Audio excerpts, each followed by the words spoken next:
The Secret Garden. Francis Hodgson Burnett. Previously, Colin discovered he was truly well. The garden welcomed a mother's warmth, and joy overflowed into gratitude and song. Now far away, another heart begins to awaken. I do not know enough about the wonderfulness of undiscovered things to be able to explain how this had happened to him. Neither does anyone else yet.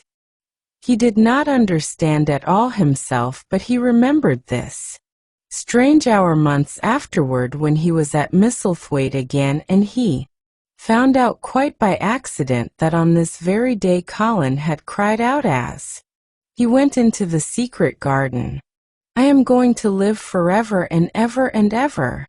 The singular calmness remained with him the rest of the evening, and he slept a new reposeful sleep, but it was not with him very long.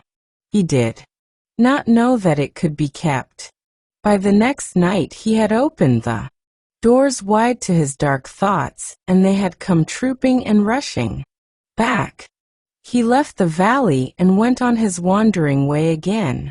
But, strange as it seemed to him, there were minutes, sometimes half hours, when, without his knowing why, the black burden seemed to lift itself again, and he knew he was a living man and not a dead one.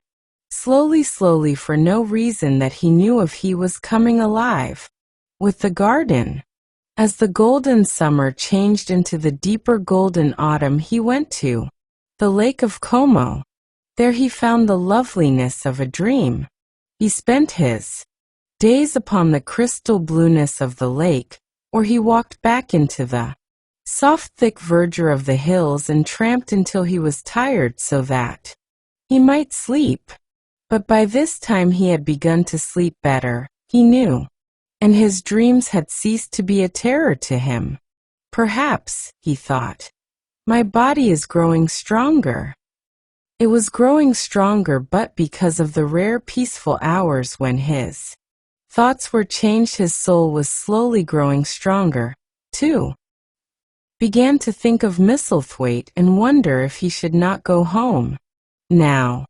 And then he wondered vaguely about his boy and asked himself what he should feel when he went and stood by the carved four-posted bed again, and looked down at the sharply chiseled ivory-white face while it slept, and the black lashes rimmed so startlingly the close-shut eyes.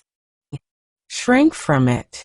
One marvel of a day, he had walked so far that when he returned the moon was high and full, and all the world was purple shadow and silver. The stillness of lake and shore and wood was so wonderful that he did not go into the villa he lived in. He walked down to a little bowered terrace at the water's edge and sat upon a seat and breathed in all the heavenly sense of the night. He felt the strange calmness stealing over him, and it grew deeper and deeper until he fell asleep. He did not know when he fell asleep, and when he began to dream, his dream was so real that he did not feel as if he were dreaming. He remembered afterward how intensely wide awake and alert he had thought he was. He thought that as he sat and breathed in the scent of the late roses and listened to the lapping of the water at his feet, he heard a voice calling. It was sweet and clear and happy and far away.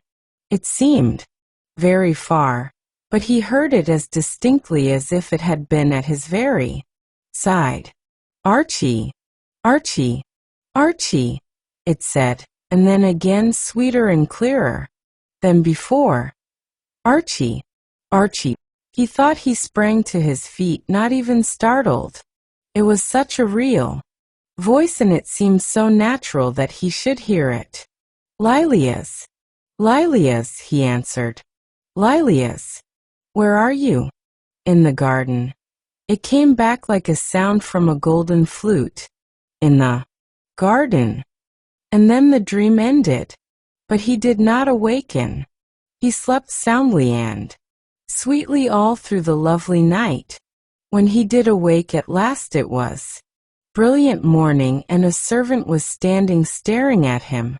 He was an Italian servant and was accustomed, as all the servants of the villa were, to accepting without question any strange thing his foreign master might do. No one ever knew when he would go out or come in, or where he would choose to sleep, or if he would roam about the garden or lie in the boat on the lake all night. The man held a salver with some letters on it, and he waited quietly until Mr. Craven took them. When he had gone away, Mr. Craven sat a few moments holding them in his hand and looking at the lake. His strange calm was still upon him, and something more, a lightness, as if the cruel thing which had been done had not happened, as he thought, as if something had changed. He was remembering the dream, the real dream. In the garden, he said, wondering at himself. In the garden? But the door is locked and the key is buried deep. When he glanced at the letters a few minutes later, he saw that the one lying at the top of the rest was an English letter, and came from Yorkshire. It was directed in a plain woman's hand, but it was not a hand he knew.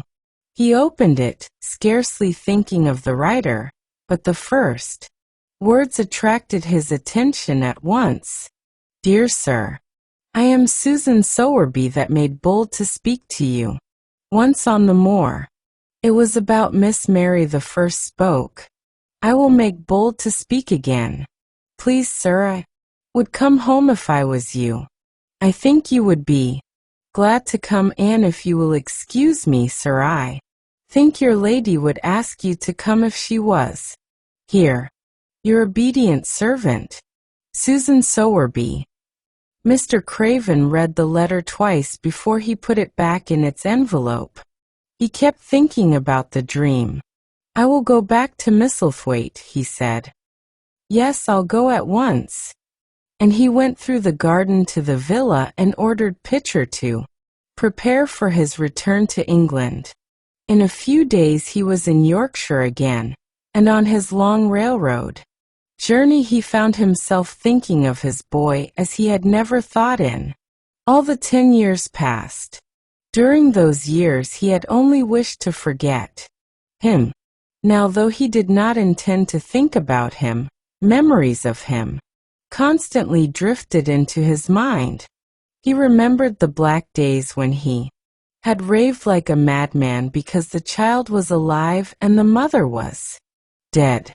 He had refused to see it, and when he had gone to look at it at last, it had been such a weak, wretched thing that everyone had been sure it would die in a few days.